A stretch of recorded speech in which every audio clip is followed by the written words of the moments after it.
네, 여러분 안녕하세요. 이제 셸리 마지막 챕터입니다. 약간 늦었지만 그래도 해보도록 하겠습니다.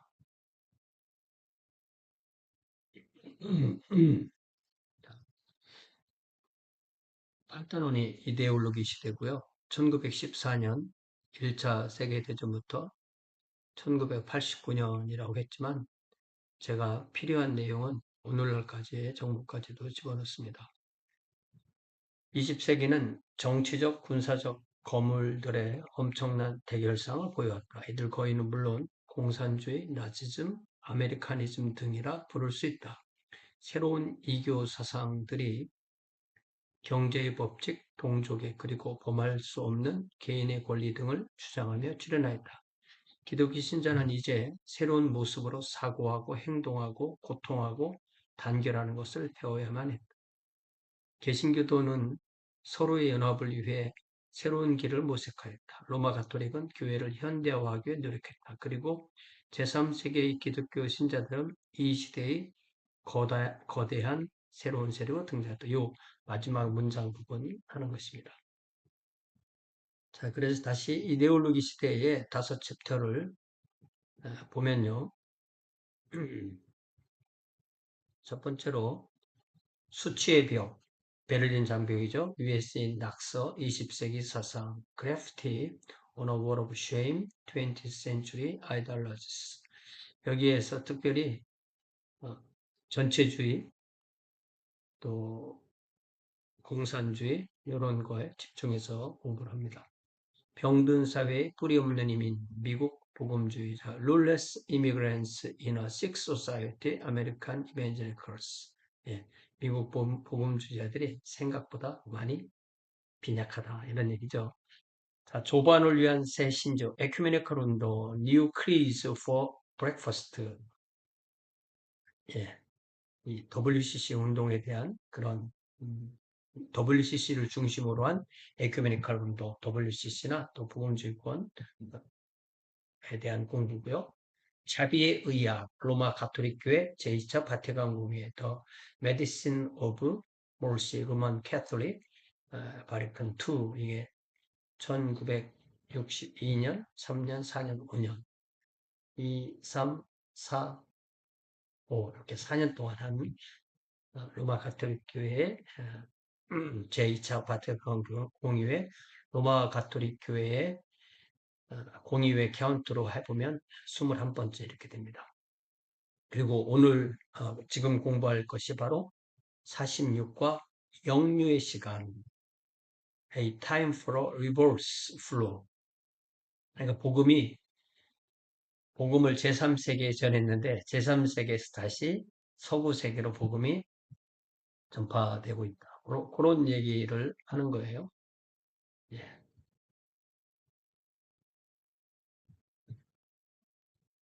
그래서 이거는 네 개의 절로 이루어졌죠. 서양의 세속화, Secularization of the West, 아시아의 기독교, Christianity in Asia, 여기에 이제 라틴 아메리카도 포함합니다.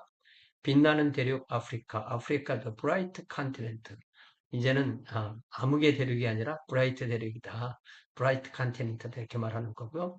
인본주의에 대한 저항. 기독교를 인본주의로 바꾸려고 할 때 복음주의자들이 그것을 계속해서 저항하고 있다. 이 휴머니즘이 뭐 인본주의라기보다는 휴머니테리안 에이즈, 좀 더 이렇게 사람의 그 경제적으로나 정치적으로 약한 사람들을 도우려는 기독교 운동이 기독교 원칙에서 벗어나는 거다. 그렇게 얘기를 하는 거죠. 자, 그러면서 어, 셸리는 이 킴방구 얘기부터 해요. 킴방구이즘, 독일, 미국 등 혹은 스칼랜드 기독교 신자 아마 시몬 킴방구. 네. 우리 책에는 사이먼이라고 했지만 프렌치 또 벨기에 뭐 이런 관련이 있으니까 시몬 킴방 뭐 우리나라 이름인 걸로 조금 헷갈리겠죠. 김씨의 성의 방구 이름 이름 내지는 별명 이렇게 생각하기 쉬운데 그렇지 않고 콩고 사람입니다. 1887년 13 더하기 50이라니까 64세까지 사셨어요. 그런데 상당수는 감옥에서 살았습니다. 이름을 별로 들어본 일은 없을 것입니다. 이 콩고가 그 밑에 보면 원래 콩고 왕국이었다, 콩고 자유국이 됐다가 벨기에가 식민지로 삼으면서 벨기에령 콩고가 됐다가 1960년에 독립한 후에 콩고 민주공화국 이렇게 이름을 붙였다가 1971년부터 97년까지 71, 81, 91, 약 한 30년 못되게 좀 더 새로운 세력이 정권을 잡고 자기네의 독특한 이름을 좀 만들어 본 데가 자이르고요. 우리가 자이레 이렇게 배웠잖아요. 자이레, 자이르고 다시 97년 이후에는 콩고 민주공화국이다. 그래서 어, 데모크라틱 리퍼블릭에서 DR 콩고 이렇게 줄였었습니다. 김방구의 교회가 이때 셸리가 이 글을 쓸 때인 1980년대까지도 미국 에피스코팔 철치, 미국 성공회나 바바리아의 복음주의 루터교나 스코틀랜드의 장로교보다 오히려 숫자가 많다. 김방구가 사진이 거의 없어요. 그래서 이렇게 오히려 이렇게 사역자로 정식으로 나서기 전이나 뭐 나선 이후나 그때의 사진인데 이건 분명히 김방구의 사진이 많습니다. 맞습니다. 이게 이제 콩고의 그 오늘날 위치인데요. 이게 아프리카 대륙의 뭐 정중앙은 아니고 어쨌든 그래서 여기를 어, 그 중앙 아프리카에 부르잖아요. 이제 이게 여기가 사하라잖아요. 사하라선 아프리카를 보통 사하라 이북, 사하라 이남 이렇게 나눠. 사하라 이북은 이제 뭐 100% 이슬람권이고요. 그래서 이제 그 사하라에서 이렇게 밑으로 쭉 내려오면서 이슬람이 이렇게 내려오는. 예. 그래서 여기 오늘 그 탄자니아 우리 김일기 선교사님하고 그 대화를 했는데 이런 탄자니아 이런 데도 벌써 어, 이슬람이 꽤 상당히 이 해안선 위주로 많다 이런 말 들었어요. 이 콩고 지도를 잘 보면 요게 이게 콩고 강이거든요. 콩고 강이 대상으로 흐르는데 거기에 한 40km 정도 짧은 지역에 콩고강이 지나가고 그래서 콩고강 거슬러 올라서 내륙 지역에 항구가 있는. 그래도 어쨌든 이 콩고라는 나라는 내륙 국가는 아닌 거예요. 이 세상에서 내륙 국가의 비애라는 게 있는 것입니다. 우리가 예를 들자면 대표적인 예가 우리 러시아와 중국 사이에 있는 몽골 같은 데가 내륙 국가잖아요. 늘 러시아나 중국에게 그 항구 문제 때문에 늘 좀 힘든 상황이에요. 왜냐하면 오늘날 거의 모든 무역은 이 바다를 통해서 이루어집니다. 97% 이상이 바다를 통해서 이루어지기 때문에 이 자기 국토가 바다의 면에 있지 않은 나라는 아주 불리한 거예요. 그래서 대한민국도 삼면이 바다로 둘러싸였다. 이것이 뭐 좀 무슨 의미인지 몰랐었는데 잘 생각해보면 그게 엄청난 건이라는 것을 알 수가 있습니다. 자, 김만구에 대한 얘기를 좀 더 하고 있는데요. 1915년에 그러니까 김방구가 몇 년생이라고 했죠 아까? 87년생이니까 13 더하기 15타니까 28세쯤에 이제 처음에 예수님 믿고 침례교회로 가입하려고 할 때 하나님께서 복음을 전파하도록 부르심을 확신하고 즉각 순종해서 한 6년 동안 사역하는 동안에 엄청난 부흥 운동의 결과가 일어나서 그러면 좋은 건데 이 벨기에 콩고 식민 정부가 그를 체포해서 감옥에 가두어서 30년 동안 감옥에 살다가 51년도에 감옥에서 사망합니다. 처음에는 이제 사형송을 내렸다가 무기징역으로 바꿔졌다고 해요. 이게 뭐냐면 이제 기독교가 불어나면 이 나라가 독립할까봐 이 사람 붙잡아 감옥에 가뒀는데 오히려 부흥운동이 더 급속하게 벌어지게 되는 것입니다.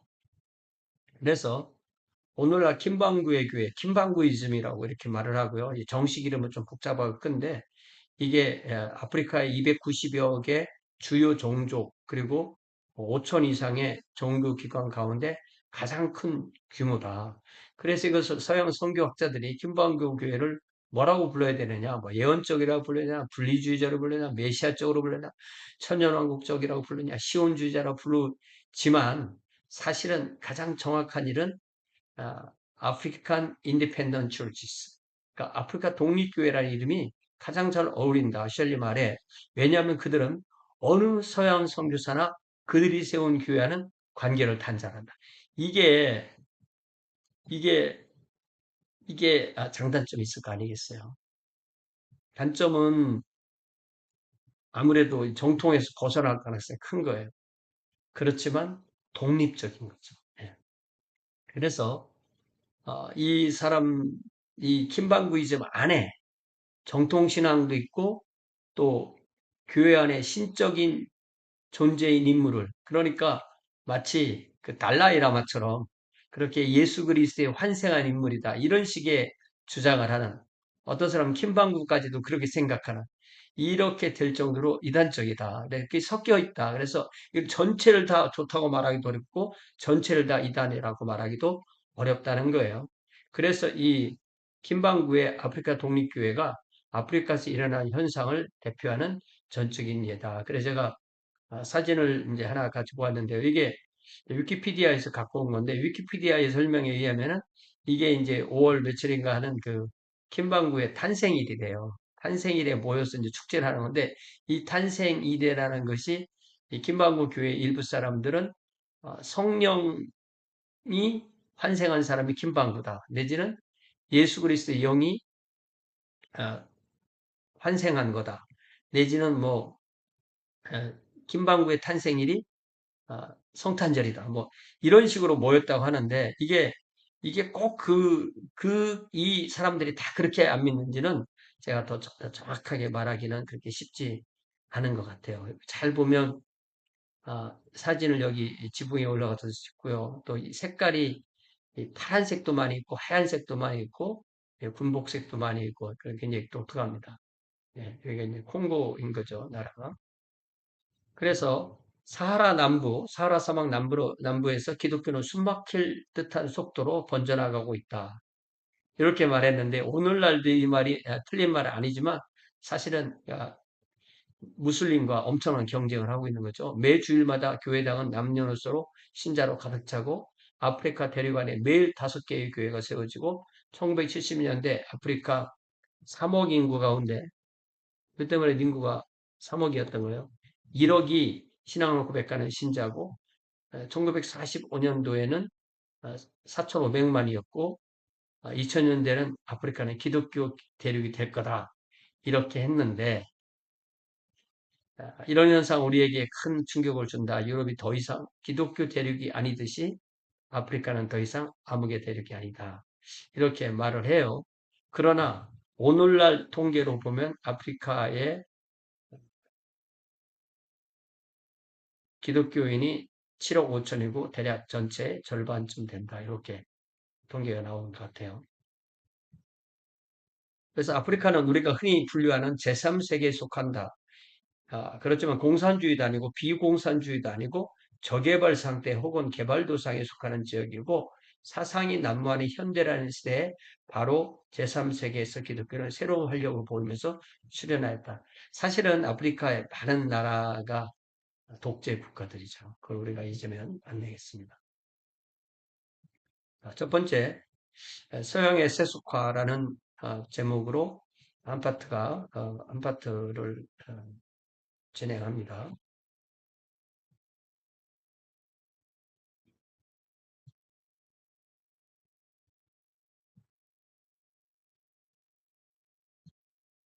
어떨 때는 이게 싹 내려가는, 예, 이렇게 내려가는군요.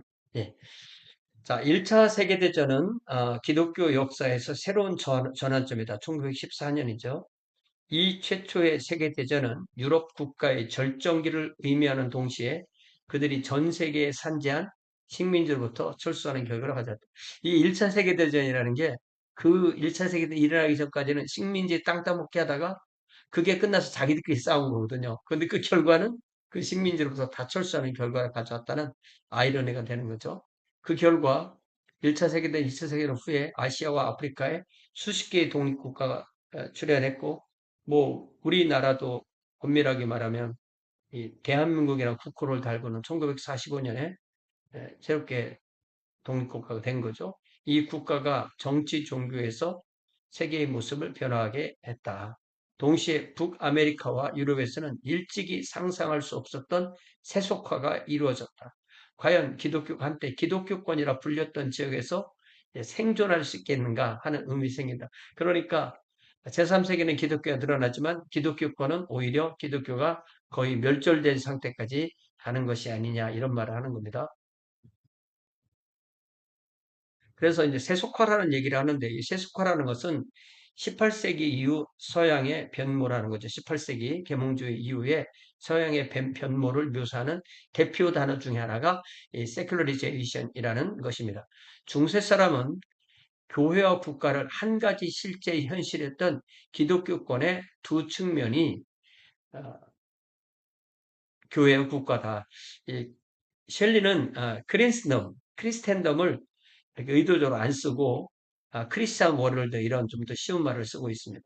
그래서 그때는 세상적이라는 단어를 보통은 페이건, 불신적 내지는 히든, 이교적이라고 했지 그때는 세큘라라는 말을 아예 쓰지도 않았다. 그런 말을 씁니다. 그런데 18세기 계몽주의가 지나면서 세크레드와 세큘러라는 구분이 나오고 이 개념이 그래서 오늘날 우리에게 익숙해졌다. 이게 무엇을 의미하는 말이냐면요. 이 종교는 세크레드한 부분이고 인간 생활 나머지는 세큘라다 이런 말입니다. 그래서 정치, 경제 등 다른 영역이 인간 삶의 한 부분을 자기 것으로 차지하였다. 그러니까 종교가 모든 것을 관장하는 것이 아니라 종교 영역 따로, 정치 영역 따로, 경제 영역 따로라는 거죠. 서로 그 영역에서 하나님의 존재가 완전히 무시되는 것은 아닐지라도 그분의 율법을 모든 이에게 강요할 것은 생각하지 않는다. 사실은 이 기독교와 종교의 자유에서 제일 문제가 이 강요거든요. 강요된 신앙은 참된 신앙이 아니라는 거죠. 하나님의 존재는 실제로 미국의 정치, 법률, 성도덕 등 영역에서 소련의 경우보다 더 특별한 영향을 미치지 않는다. 소련이 1991년에 무너졌기 때문에 그 전까지는 이 소련이라는 말이 계속 소비에트 연방 이 말이 계속 나오는 겁니다. 오히려 마르크스 주의가 만물에 대한 세속화에 적용하는 데 있어서 보다 일관성이 있다 할 수 있다. 오히려 마르크스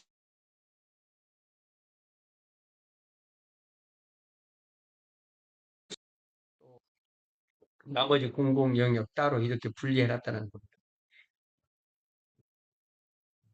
그래서 세속화 개념은 일반적으로 받아들여지고 많은 이에게 익숙한데 세속 세계, 세큘러 월드, 하나님께 아무런 관심이 없는 인간의 세계, 그분의 뜻을 추구하거나 알려하지 않고 그들에게 있어 가장 큰 이즘이라는 것은 결국 민주주의를 따를 것이냐, 마르크스주의를 따를 거냐. 그 외에는 이제 기독교는 하나의 가치에 있어서 기준이 되지 않았다는 것입니다.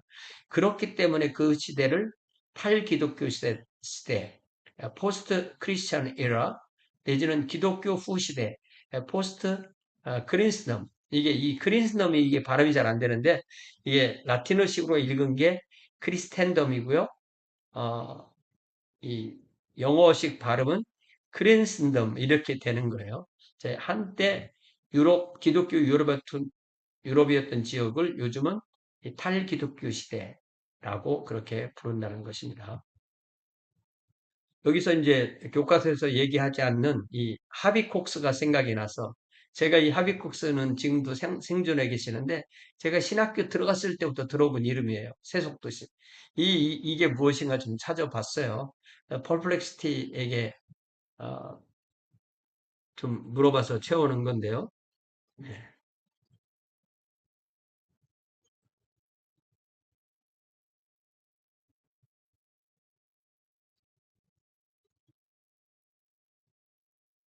예. 뭘 제가 많은 부분을 펄플렉시티 아니면 챗GPT 아니면 위키피디아 이렇게 찾았는데 이걸 다 그때부터 써놓지는 않았어요. 네. 뭐 제가 논문이 아니니까 예. 그래서 하비콕스는 이 세속화 개념으로 이제 세속 도시라는 것을 의미하는 이 책을 1965년 그러니까 30 한 아주 젊은 시절에 쓴 책인 거죠. 예, 36 정도의 세속화는 하나님을 거부하는 저주가 아니라 종교적, 형이상학적 지배에서 인간을 해방시켜 지금 여기에 세계에 책임 있게 살도록 부르시는 하나님의 역사다. 그러니까 오히려 그런 그리스도인의 세계에서 지금 여기의 세계인 세속 사회 속에서 어, 정확하게 살아라. 이렇게 주장했다는 거예요. 그러니까 세속 사회이기 때문에 세속화이기 때문에 기독교는 망했어. 이렇게 생각하지 말라는 거죠. 현대 세속 도시는 익명성, 이동성, 실용주의가 지배하는 공간이지만, 예, 도시의 익명성 유명하잖아. 빨리빨리 이동하잖아. 그리고 실용주의잖아. 실용주의가 지배하는 공간이지만, 바로 이 한복판이 교회가 그동안 그리스도에서 누려왔던 그 특권을 내려놓고, 복음을 선포하고, 봉사하고, 새로운 공동체 형성을 통해서 하나님의 왕국을 증언해야 될 자리가 바로 세속도시다. 이렇게 말했다는 거죠. 따라서 교회와 신학은 종교적 언어와 제도에 머물지 말고 세속화된 도시 현실 속에서 정의, 해방, 성숙한 인간, 정의와 해방, 그리고 성숙한 인간 공동체를 위해 섬기는 방식으로 자신을 비종교화해야 한다. 이 비종교화란 말은 또 디트리 본헤퍼가 만든 말이잖아요. 어, 그 보네퍼가 감옥에 있는 동안 쓴 옥중서신에서 사용한 그 유명한 개념이 기독교는 종교를 떠나서 비종교화해야 된다. 이게 감옥에서 여러 가지 생각을 하다 보니까 별 특별한 생각을 많이 한 거잖아요. 그래서 이 보네퍼는 일찍 사망하고 그의 이 옥중서신을 가지고 많은 사람들이 새로운 그런 운동을 일으키게 된 것입니다. 보네퍼가 잘못했다기보다 보네퍼를 사용하는 사람들이 잘못한 게 많은 것 같아요. 예. 자, 그래서 이 미국의 세속화 예입니다. 1962년에 미국 대법원이 내린 결론이 뭐냐면, 그 판결이 뭐냐면, 뉴욕주 교육감독위원회. 여기 교육자를 집어넣지 않으면 이 감독위원회 뭔가 그렇게 하는데, 이게 또 뉴욕 스테이트 보드 오브 리전트. 이게 리전트라는 게 이게 이제, 감독 이런 개념이 있어요. 왕의 감독 이런 말에서 나온 말인데, 이 작성했던 초교파 기도문. 그러니까 이게 공립학교에서 그냥 초교파로, 모든 이 초교파로 기도문을 작성해서 이거를 기독교 기도문이니까 암송하기 원하는 사람만 해라 하는 것도 이 종교의 자유의 헌법에 위배된다고 미 대법원이 판결한 때가 이미 1962년이라는 거예요. 그리고 1975년도 예를 들기를 캘리포니아 주정부는 어, 성금요일, 끝 프라이데이에 주정부를 3시간 일찍 문을 닫는 것은 종교 문제에 정부가 간섭하는 거다. 그러니까 이게 3시간 일찍 가서 그날 굿 프라이데이 예배를 드려라. 이렇게 한 것도 종교에 이렇게 관여하는 거다. 이렇게 판결을 내렸다는 거죠. 그럼에도 미국의 교회 등록 교인 비율이 인구 증가율을 초과해서 성장했는데 1910년에는 40%, 50년에는 50%, 76년에는 77%, 그렇지만 다시 2000년에는 70%, 오늘날은 47%. 제가 오늘날도 50%가 넘는다 이렇게 생각을 했는데 47%, 2020년 동계가 47%. 이런 것도 다 제가 챗GPT 아니면 펄플시한테 물어서 왜냐하면 이 셸리의 책이 맥시멈 1980년까지 정보니까 그걸 또 우리가 오늘날이란 말 읽어야 되니까 가능하면 제가 이렇게 모든 수치를 오늘날의 걸로 가지고 올 수 있는 때까지 가지고 왔습니다. 미국의 해외 선교 참여 관심이 뜨거워져서 세계 강국이 되었을 때 개신교 선교 본부 역할을 했다. 로마 가톨릭 선교에도 막대한 자금이 조달되었다. 그래서 73년에 전 세계 개신교 선교사의 70%가 미국 출신인데 자금은 그보다 더 많은 비율이다. 그런데 지금은 전 세계 선교에서 미국이 차지하는 비율은 30%다. 그 다음에 많이 차지하는 나라가 뭐 한국, 브라질, 뭐 영국 그런 나라들인 거죠. 이렇게 쓸 때 이 서방 선교사가 했던 일은 그 초기에 가히 혁명적인 과업을 수행했다. 우리가 이제 윌리엄 캐리부터 시작한 그 선교 운동, 또맨 처음에 항구를 중심으로, 그 다음에 내지 선교, 그 다음에 이제 부족까지 들어가는 그런 선교를 통해서 선교사들이 했던 것은 자유의 메시지로 비서방 전통 사회와 대결해서 새로운 세계를 만들었고, 고루한 가치관에 도전한 현대 사상도 입했고, 고등교육, 의료 분야에서 사회 고등교육, 의료 분야에서 사회 공공 사회에 종사했고 그 결과 교육받은 기독교 신자 엘리트 계층이 그런 제3세계에서 나오게 되었다. 그러나 제3세계로 간 많은 선교사는 단지 복음뿐만 아니라 성속을 구별하는 가치관도 함께 가지고 왔다. 그들은 질병, 재해를 원인과 결과의 자연 법칙으로 설명했다. 인간 경험의 매우 좁은 분야에 초자연을 국한하였다. 그러나 정치는 종교의 영역 밖에 존재하는 것으로 가르쳤다. 그 결과 많은 신생국 지도자는 기독교가 인간의 실제 생활과는 크게 관계없는 것이라는 관점에 사로잡히겠다. 그러니까 오히려 선교사들이 기독교를 전했지만 그 나머지 전한 것 때문에 오히려 이 탈기독교한 그 상황을 선교 현장에도 적용하게 되었다. 그런 얘기인 것 같아요. 그리고 제3세계에는 교회가 역사가 짧은데 뭐 우리나라도 뭐 대충 얘기해서 100년이잖아요. 100년은 넘지만 100년이잖아요. 아직 선교 단계에서 발생하는 주요 문제와 씨름하고 있다라고 말합니다.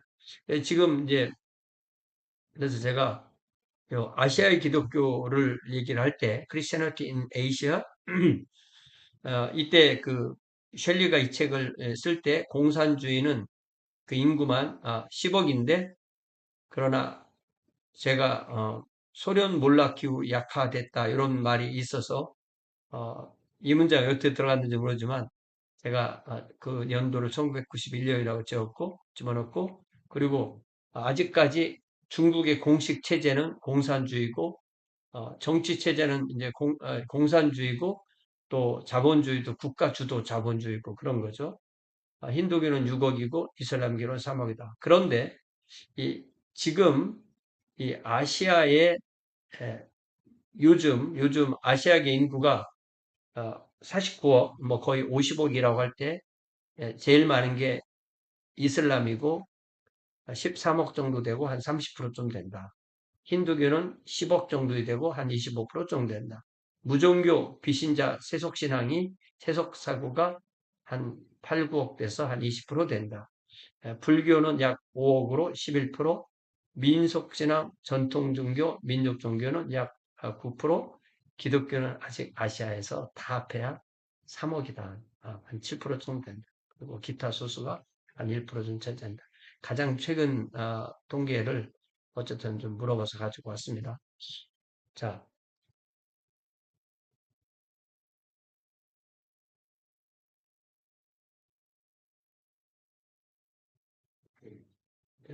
통일성 기하에서 찍겠습니다. 많은 정부는 다시 민족주의를 강화하기 위해 전통 종교를 부흥시키고자 한다. 1980년대에 이를 들면 공산 중국과 북한의 공식 종교가 존재하지 않고 아프가니스탄은 완강하게 일체의 기독교형을 거부한다. 그럼 오늘날은 중국 기독교인 수가 증가해서 맥시멈 뭐 1억이 넘는다 이런 때도 있죠. 북한은 가장 종교 박해가 심한 나라이고 사형까지 지키는 나라고요. 아프가니스탄에는 또 탈레반 정권 이후로 공식 신자가 없고 지하 신자만 있는 요 세 나라 중에서 그래도 드라마틱하게 변환되는 중국인 거죠. 자, 인도는 어떠냐? 인도는 힌두교의 중심지이고 기독교의 오랜 포교 활동이 있었지만 이런 포교 활동은 인도 정부의 면밀한 감시 속에 실시한다. 오늘날도 사실은 이 인도가 상당히 어려운 나라입니다. 예. 1947년 독립과 함께 인도 정부는 외국 선교사 입국을 제한했다. 인도란 그렇지만 이 기독교 역사가 길잖아요. 이 마토마라는 이게 이제 도마 기독교의 여러 파 중에 하나인데 이 마토마파도 있고 또 로마 가톨릭 개신교가 있고 특별히 인도 북부에 천대받고 주술적 신앙에 젖어 있는 부족에게 이미 기독교는 오래전부터 기반을 이룩하고 있었다. 그래서 1974년에 인도의 기독교 인구는 1,400만이었는데 오늘날은 7천만이고 15억 인구의 한 7% 정도. 계산이 맞나요? 네, 어쨌든 네. 15억에 10% 10%면은 네, 네, 네. 제가 수에 좀 약합니다. 자, 여기서 이제 한국 얘기가 처음 나오는데요. 한국은 기독교가 획기적으로 성장한 나라이고 1914년에 로마 가톨릭 성도가 8만, 개신교가 9만 6천 이 정도 있었다고 그래요. 자, 한국 전쟁이 끝난 후에 1954년 북미 파송 선교사의 도움으로 급성장이 되었고 그래서 1980년대 전 인구의 4분의 1. 그런데 이것은 인구 증가율의 4배에 달하는 것이다. 그럼 한국의 오늘날은 5천만 인구 중에 개신교를 뭐 맥시멈 많이 잡아도 1천만이고요. 10%, 10%, 10%, 20%죠.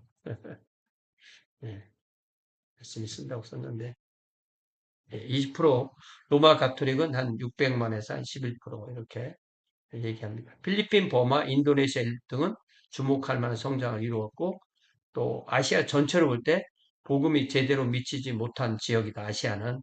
그래서 75년도에 8천만, 수십억 인구에 비교할 때 만족할 수가 전혀 아니고 아까 보았듯이 오늘날은 49억 인구의 3, 4% 정도 되지 않는다.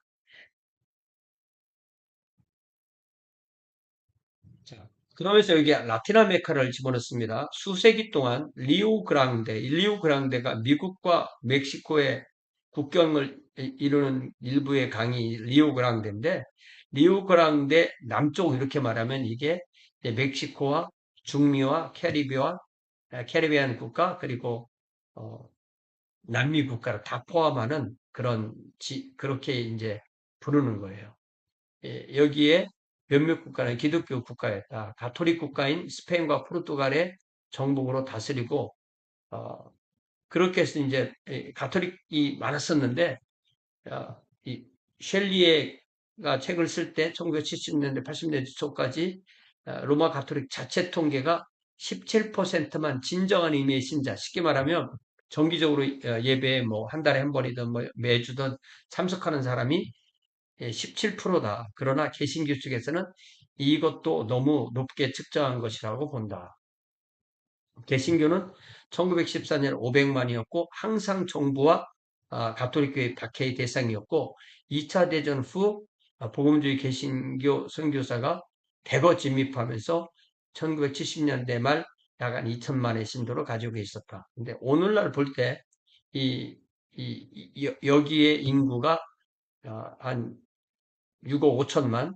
그랬을 때 로마 가톨릭은 한 12%, 8천만, 개신교는 7천만, 10%. 개신교가 급증하는 지역이 뭐 과테말라, 니카라과, 일부 브라질, 근데 특별히 오순절의 영향을 받아서 오순절이 성장을 많이 하는 거죠. 그래서 셸리는 이 오순절파 특히 칠레와 브라질에서 그리고 멕시코와 아르헨티나에서 막강한 교회를 성장하고 교회가 아주 적게 모이는 20명에서 많이 모이는 2만 5천 명 모이는 교회까지 다양하다.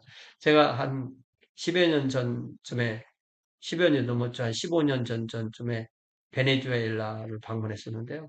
이게 성도가 교회 와서 한 3, 4개월만 배우면 새로운 교회를 시작할 수 있는 그런 시스템이더라고요. 그냥 매일 기도회로 모이고 그 기도회에서 그날 저녁에 들어온 헌금으로 그 아침에 그, 그 교회를 시작한 사람, 그 전도자의 가족의 빵을 살 수 있는 돈이 나오는 그렇게 해서 교회가 계속 불어나고 한국인 선교사는 목회자들을 불러다가 교육을 시키는 게 주업이었더라고요.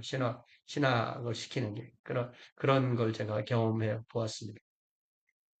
또 은사운동이 다 오순절파는 아니어서 브라질, 아르헨티나, 코스타리카 등에서 전통적인 교파에서 개신교만 아니라 로마 가톨릭까지 이런 은사운동이 아니지만 오순절이 아닌 은사운동도 있다.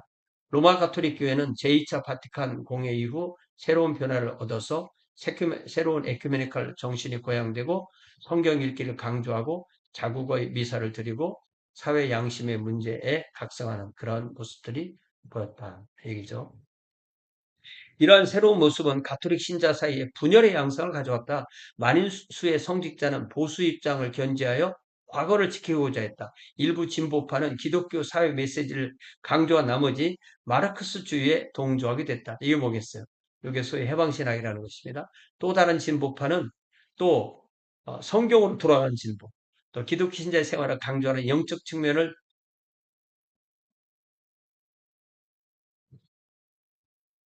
이를 강조하고 이렇게 바꿀게요. 문제가 좀 이상하니까. 기독교 신자의 생활을 강조하며 영적 측면을 강조하는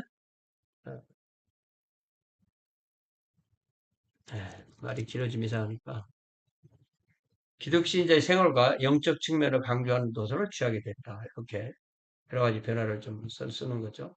자, 이제 아프리카 얘기를 다시 돌아왔습니다. 아프리카, 예. The Bright Continent. 왜냐하면 이제는 더 이상 암흑의 대륙이 아니라는 거죠. 기독교 복음화에 있어서 빛나는 지역으로 나타나겠다. 이게 벌써 셸리가 이 책을 쓸 때 그랬다는 거죠. 아프리카 식민 시대는 100년이 넘었고 1970년에서 75년 사이에 갑작스럽게 완전한 종말을 이루게 되는데 이때 40여 개 나라가 독립을 쟁취했다. 그러니까 오히려 아프리카는 2차 세계대전이 끝나고 난 뒤에도 거의 한 30년 정도까지 독립이 안 이루어진 나라가 있었다는 거죠. 독립하고 유엔에 가입하고 식민 지역은 그때 얼마 남지 않았다고 했는데 이제 오늘날에는 다 독립하고 예, 이제 그 아프리카의 나라가 총 54개 나라라고 되어 있습니다.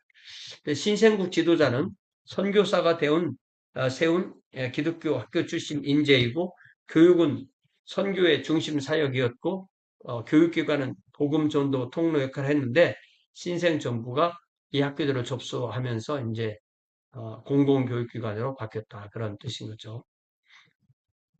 신자 수가 계속 증가하는데 1935년 루안다, 부룬디 부운동이 우간다, 케냐, 탄자니아 등 교회에 영향을 주었고 1978년 케냐 아프리카 내지 선교회, 아프리카 인랜드 미션 소속 교회가 100만 신자를 가지고 있었고 나이제리아 서해안의 서아프리카 복음파 교회도 1400 교회 5만 신자를 가지고 있었고 아프리카 전체에 1억 기독교인이 있었다. 이게 이제 1978년도 통계니까요. 근데 오늘날 아프리카 전체 인구는 약 15억 5천만이고 그중에 로마 가톨릭은 13% 정도인 2억이고 개신교는 20% 정도인 3억이죠. 그러니까 둘 합하면 33%인 거예요. 5억. 그렇지만 이슬람교는 6억 8천, 48. 그러니까 이슬람은 이 사하라 이북은 다 100% 거의 뭐 100% 이슬람이니까 거기에다 이제 사하라 남부 쪽으로 계속 내려오니까 거의 절반이 이슬람교다. 그렇지만 이 아프리카에서 기독교가 엄청 성장하고 있지만 이슬람도 또 역시 엄청 성장하고 있다. 두 가지를 다 봐야 됩니다. 이때 그 복음의 역류, 리버스 플로우라는 말이 나오는데요. 서양 관찰자의 예측에 의하면 아프리카 교회 신자의 성장과 그 열기에 감명을 받았는데, 그래서 뭐라고 말했냐면, 얼마 안 되어서 아프리카로부터 유럽과 미국으로 복음의 역류 현상이 일어날 것을 예측한다. 그래서 셜리는 이러한 관찰은 결코 불가능한 예상이 아니다. 왜냐하면 일부 지역 아프리카인은 이미 상당한 규모의 선교 활동에 종사하기 때문이다. 예를 들어 서아프리카 복음파 교회는 수단, 차드, 니제르, 베낭, 가나 등지에서 온전히 나이제리아 교회의 지원을 받는 200명의 선교사를 파송한다. 등지에서가 아니라 등지에인 것 같아요. 그죠? 자, 오늘날 그러면 통계는 어떻게 되느냐? 전 세계에서 아프리카로 파송된 선교사가 8만 명이면 아프리카에서 나머지 전 세계로 보내는 선교사는 10,000명이다. 8대1. 예. 8명 받고 1명 보내고. 일방적이지 않다는 것입니다. 로마 가톨릭 교회는 그래서 셸리의 통계에 의하면 75년까지 주교가 129명, 대주교는 22명, 이렇게 주교, 대주교를 나눠서 통계를 냈고, 한 140명, 141명, 그중에 또 추기경은 5명. 이렇게 얘기를 했는데 오늘날은 이 주교 대주교를 구별하지 않고 770명. 얼마나 많이 늘은 거예요. 로마 가톨릭 교회. 그리고 추기경 18명. 이 로마 가톨릭 교회는요. 주교가 있는 게 교회예요. 성도가 있는 교회가 아닙니다. 그래서 주교가 제일 중요한 직책이 됩니다. 자, 그러면서 이제 이 선교라는 게 무엇이냐 이 얘기를 할 때 선교의 내용과 의미는 무엇이냐 그랬을 때 예수 그리스도를 전하는 게 선교다. 영적 구원 아니면 이 선교는 인간이 당하는 사건에 개입해서 그것을 해결하는 선교다. 이 두 가지에 대한 설명을 해 나가는 것입니다. 그러면서 장 다니엘루 추기경 예수의 사제이고요. 1905년생이고 74년에 돌아가셨습니다. 동양 종교 문화 전문가이고 이분이 뭐라고 말했냐면 현재 기독교가 당면한 위험은 기독교가 세속화, 세상화하여 일종의 사회주의적 인도주의로 전락할 가능성이 있다는 데입니다. 세상이 필요한 것은 이러한 것이 아니다. 만약 기독교 신자가 다만 이러한 인도주의만 제공할 수 있다면 그들의 역할은 곧 무용지물이 될 것이다. 왜냐하면 세상에는 항상 뛰어난 사회주의자, 교사, 모범적 도덕주의자가 존재했기 때문이다. 그들은 사람을 위한 많은 봉사를 했으나 그들은 인간을 구원하지 못했다. 그들의 생활이 펴지게 하는 것이 하나님 원하시는 구원이 아니라는 거예요. 구원은 오직 예수 그리스도께서만 이루어지는 것입니다. 근데 장 다니엘로 선교사님 굉장히 인자하게 추기경이 굉장히 인자하게 생기셨어요. 그래서 계속 말하기를 오늘날 세상이 절실히 필요로 하는 것은 더 위대한 사회 조직이 아니라 구세주다. 오늘날 인간은 그의 존재에 관한 근본적 질문에 해답을 해줄 수 있는 누군가를 필요로 한다. 누군가가 누구예요? 예수 그리스도죠. 그 어떤 사회 체제도 이러한 해답을 제공하지는 못했다. 그래서 다니엘루의 평가에 찬성해서 제2차 공의회가 교회 선교에 관한 칙령을 할 때 선교 활동이라 아직 그리스도를 알지 못하는 인간 사회에 복음을 전파하며 교회를 세우는 것이다. 이렇게 정의를 내렸다는 거예요. 이 2차 바티칸은요, 그 안에서도 이 진보와 보수가 다 이런 측령들이 나옵니다. 그래서 사실은 제2 바티칸이 우리가 그 욕을 먹는 가장 큰 이유 중에 하나가 종교다원적이라는 거거든요. 그렇지만 또 이렇게 보수적인 표현도 있는 것입니다. 그래서 모든 이가 다 이 다니엘과 같은 정의에 선교를 파악하지 않는데 이를 자면 개신교회 WCC 1961년 인도 뉴델리 총회에 세계 선교위원회가 가입한 이후에 개신교 진영에서 사회적 필요성을 강조하는 음성이 증가하다가 이제 1968년 웁살라 총회에서 채택한 보고서에서는 우리는 보다 완전한 정의, 자유, 인간의 존엄성, 성취를 그리스도 안에서의 진정한 인간의 회복의 일부로서 파악해야 된다. 이러한 상황은 비록 우리와 동일한 신앙의 전제를 갖지 않은 이와도 그 공동의 목표를 성취하기 위해 보다 개방적이고 겸손한 협력과 동반을 이룩하도록 요청한다. 그러니까 종교인들이 함께 모여서 사역하자. 꼭 뭐 이슬람, 기독교 이런 거 따지지 말고 불교 이런 거 따지지 말고 그런 의미가 되는 것입니다. 상당히 종교다원적인 그런 접근이라고 할 수 있죠. 또 세계 선교에 대한 두 번째 원화는 두 번째 문제가 바로 문화의 위기, 즉 문화화의 문제, contextualization. 예. 이게 이제 상황화 이렇게도 번역할 수 있는데 문화화 이렇게 번역할 수 있는 거예요.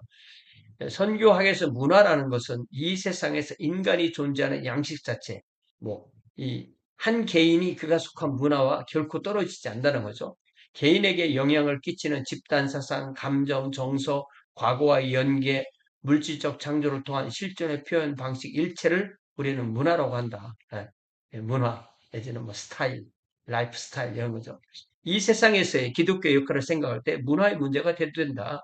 교회는 비록 초자연적 근원을 주장하지만 인간 역사를 무시하고 이로부터 도피할 수 없다. 만약 과연 교회는 이 세상에서의 생활과 무관할까?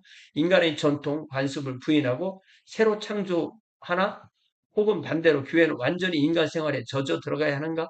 또 한 사회나 그 국가의 예술과 관습이 기독교 신앙과 대치되는 종교와 긴밀히 연결될 때 어떻게 해야 될까? 이게 한 개인을 구원하는 것도 문제지만 그 문화와의 관계를 어떻게 할 것인가? 이번에 리처드 니버의 문화와 그리스도 문화, 우리 김일교 화국께서 이거 발표하셨잖아요. 이런 문제와 관련되는 겁니다. 그래서 WCC 내외에 복음주의 개신교 신자나 일하는 기독교 선교의 인본주의적 전향에 심각한 우려를 표시하고, 그래 1970년에 프랑크푸르트 선언에서 선언을 채택하는데, 이게 독일 선교 지도자의 질문이 이 프랑크푸르트 선언의 핵심 답이 되는 것입니다.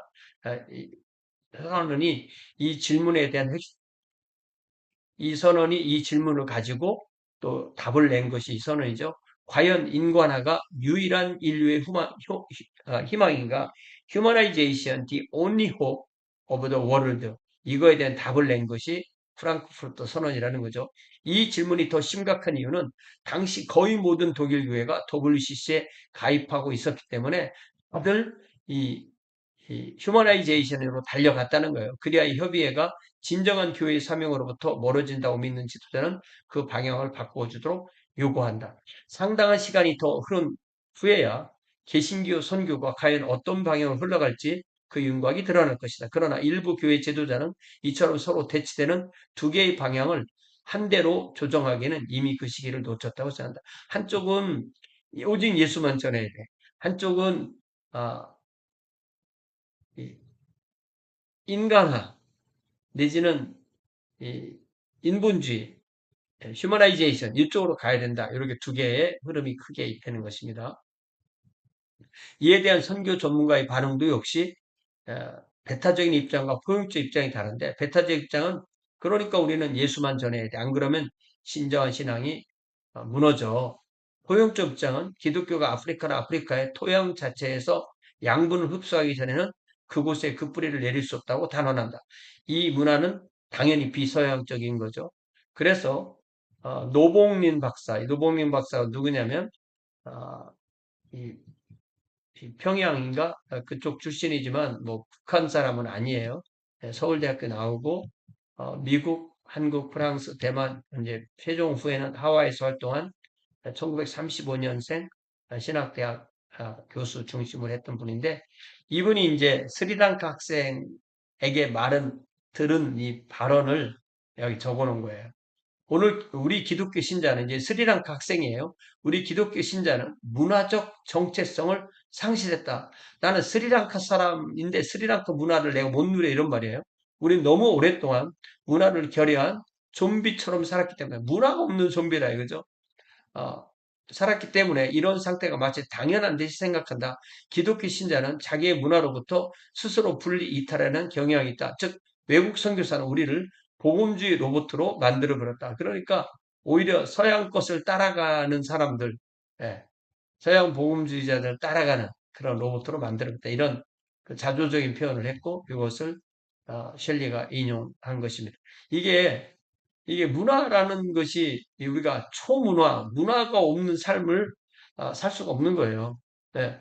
우리가 한국인의 그 역사, 한국인의 언어, 한국인의 정서, 이런 것을 우리가 기독교인이 됐다고 다 버리는 게 아니잖아요. 네. 근데 이 학생은 그런 말을 해서 그런 비판의식을 가지고 있었던 거죠.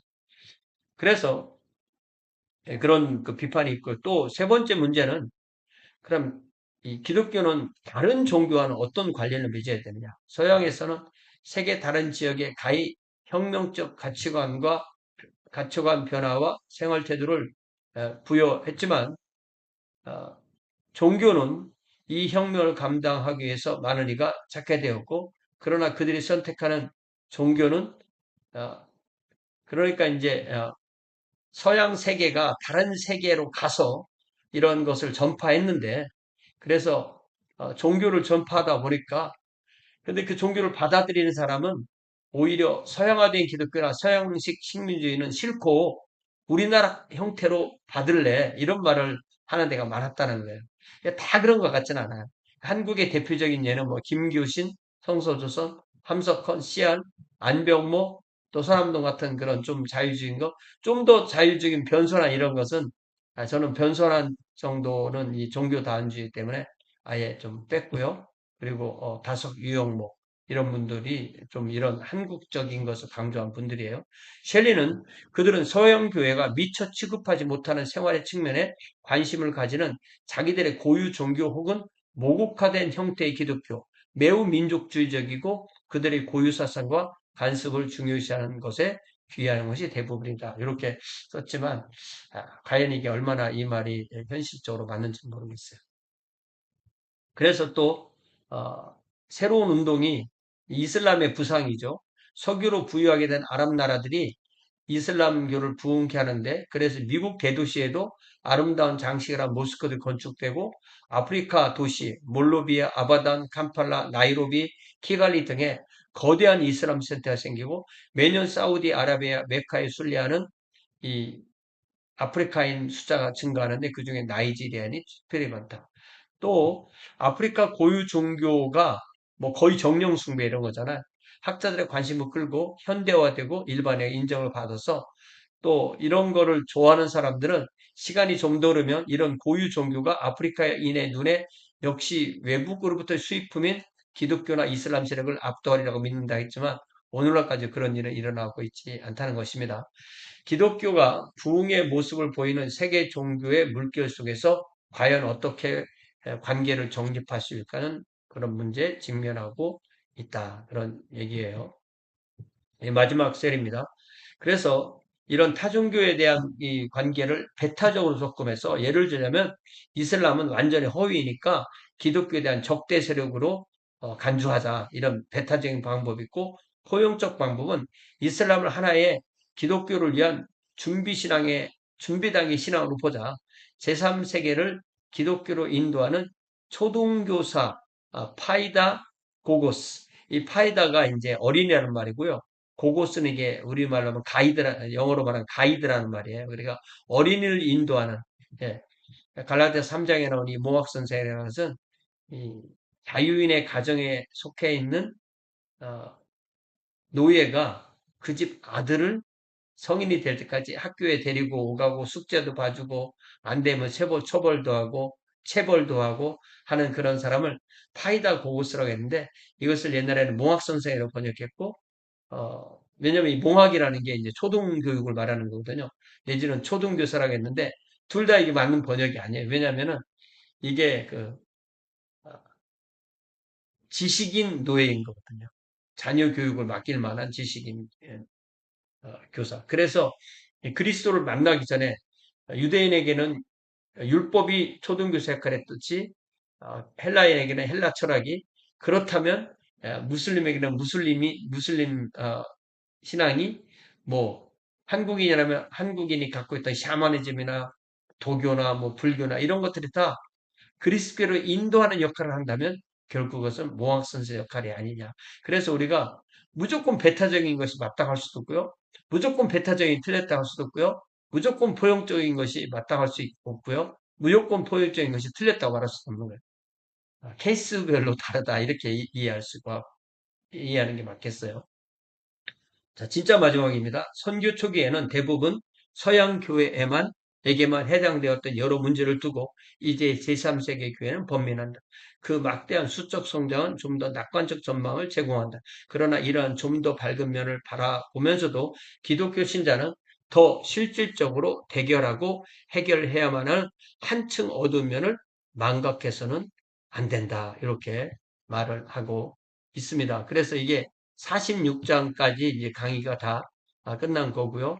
에필로그는 전체 요약이에요. 그래서 제가 또 기회가 되면 에필로그도 간략하게 해서 올리도록 하겠습니다. 여러분 지금까지 제 강의 들어주셔서 너무 고맙습니다.